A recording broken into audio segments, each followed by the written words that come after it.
嗨，这里是 Dimi Studio。那我们今天要来简短的分享一下由 JDR 跟月光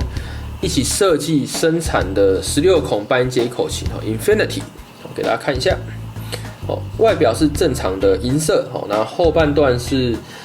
透明的，然后黄板做了分层的设计。那更多的特写图接下来你应该在网络上应该都会陆陆续续的看到。那我这边就不特别再拍给大家看。这把琴是我8月初去韩国国际首尔口琴节演出讲座评审的时候，我从 JDR 他们手上拿到了这一把给我的测试琴。那现在拍片时间是9月10号，也就是我使用了1个月的时间。我有条列出了几项我吹奏它的心得，或者是使用的这些感受，来跟大家来分享一下。好，那第一个就是它的按键，这个按键程序跟以往的 JDR 半音阶口琴是类似的，它是比较长的。那如果你先是吹习惯 Suzuki 或者是 Hohner 的半音阶口琴，它的16孔按键程序是稍微短一些，所以当你换到 JDR 半音阶的时候，你需要花一点时间去适应这个按键所带来的这种时间差，一点点的时间差，这个其实习惯一下不是什么太大的问题。然后我一开始拿到这把琴的时候，我记得它的按键是没有像现在这么滑顺的，在使用一段时间，吹嘴跟按键磨合之后，这个顺畅感就整个提升上来，就会比一开始拿到的时候好非常非常多。然后它也没有什么声音，给大家听一下。我放在我的录音设备前面，按给大家听，它其实是没有什么声音的，所以我觉得这个东西是非常好的。好，接下来我们谈到盖板的部分。这种平的盖板，这个在握持上，我个人比较不喜欢，因为我觉得它会比较容易滑动，尤其是我有些学生他是会流手汗的，他就更明显会感受到它握口琴会滑动这件事，所以我比较喜欢有弧度的盖板，有一些线条设计啊，或者是有一些防滑设计的盖板。好，那盖板的尾端，它收得非常好，你在握持的时候，你不会感受到任何的不适，而且它也不会太厚或太细，太细会太难握，太厚的话，对于手小的人也不是那么友善，所以我觉得这个厚度对我一般成年的男性来说，我觉得它是一个很刚好的、很舒适的握感，我觉得这个很不错。好，然后再来盖板上面有标点，这个标点我现在拿到这把测试琴，它的标点是有一点太浅了，也就是我现在开台灯，然后我这样照下来，我就有一点看不到它的数字了。那更不用说当你拿这把琴上台比赛，或者是上演奏厅的这种舞台，有聚光灯的，你灯光一强，你就会更容易看不到这个标点所给你的这种视觉上定位的这个问题。所以如果要再更友善，更设计更好一点的话，我会建议这个标点再标深一点，对大部分的人来说应该会是比较好用的。好，那接下来我们谈到这个盖板以及吹嘴结合处的这条缝隙，据我吹过这么多半音阶口琴，不管是工厂琴还是高级的手工琴款，有一些口琴在这个处理上，这个缝隙的处理上是没有做的那么好的，就是你会感受到你在吹8度、在吹5度的时候，你的气会从这条缝隙漏掉，你就会发现你吹出来的音色不是那么扎实，然后你吹奏的体感上也会觉得稍微辛苦一点。那 JDR 它在这件事情上，它就做得很好，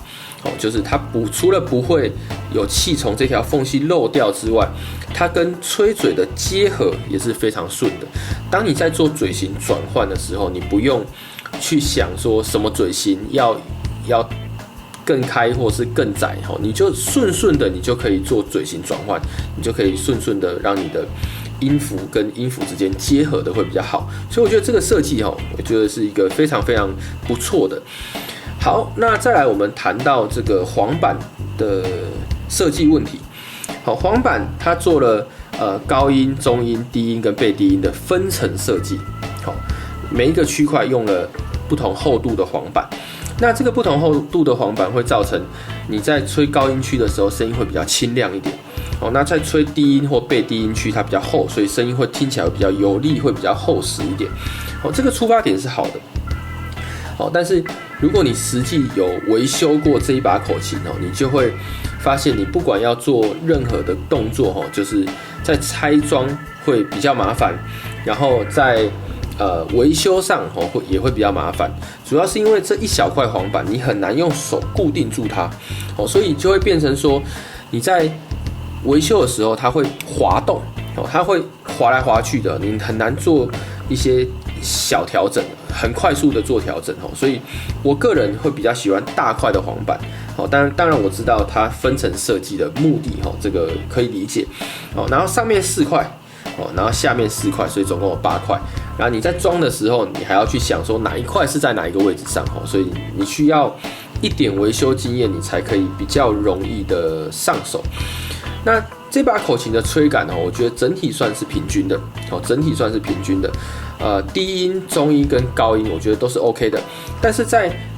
背低音的时候，你会发现你从中音、低音吹到背低音，会有一点点吹感上的落差，以及音色上的落差。吹感你会觉得背低音的这个4个孔会忽然变重，会有点变，你有点吹不动它的这种感觉。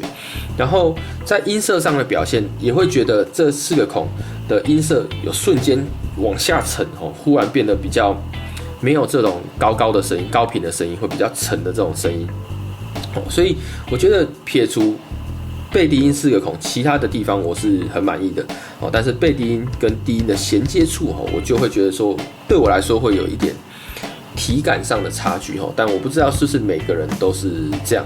那我猜测，如果用低音跟背低音用一样厚度的黄板，应该可以改善这件事情。因为背低音除了黄偏厚，那黄板又加厚，所以就变成背低音就是一个很肥大的区块，音色很肥大的区块。好，那再来是这把琴的气密度非常非常不错，我个人很喜欢这种气密度好的口琴。主要是当你气密度好，你所做的任何的嘴腔音色变换、舌头的音色变换、技巧变换，它都可以很明确的反映在你的音色表现上。好，那如果你的琴会漏气，其实就等于说你没办法完整的让这个簧片去发出声音，去驱动它。所以对我来说，一把班阶口琴最基本的就是你的气密度，你要做到水准之上。当你在这个水准之上的时候，就可以有很好的操控性，你簧片灵敏性也会跟着提升，然后你的音色表现也会跟着提升。那这把琴我觉得是在我众多口琴里面，在气密度方面算是水准之上，就在高等的位置，在高等的位置，所以我觉得它气密度是没有问题的。好，那再来是谈到音色的表现，这把琴的声音特性，在我一开始吹下去的瞬间，我就觉得它有点像是 Luna。就如果大家之前有买过一样是由月光跟 JDR 一起设计生产的这一把 Luna， 你应该就可以感受到它的声音是属于比较纤细型的声音，纤细型的。那这个 Infinity 这把琴，它的声音又比 Luna 再更粗犷一点，但是也没有到像 Honor 的琴这么的粗犷，它是属于比较纤细型，然后清亮型的声音。那这个声音比起 Luna， 我觉得对于我来说，我觉得比较适用。我其实比较没有那么爱纤细型的音色，主要是因为我吹的曲风跟我所想象的声音是属于比较粗犷、比较沙哑一点的这种声音，所以音色上我觉得，如果它可以用同样的这个设计，然后做一款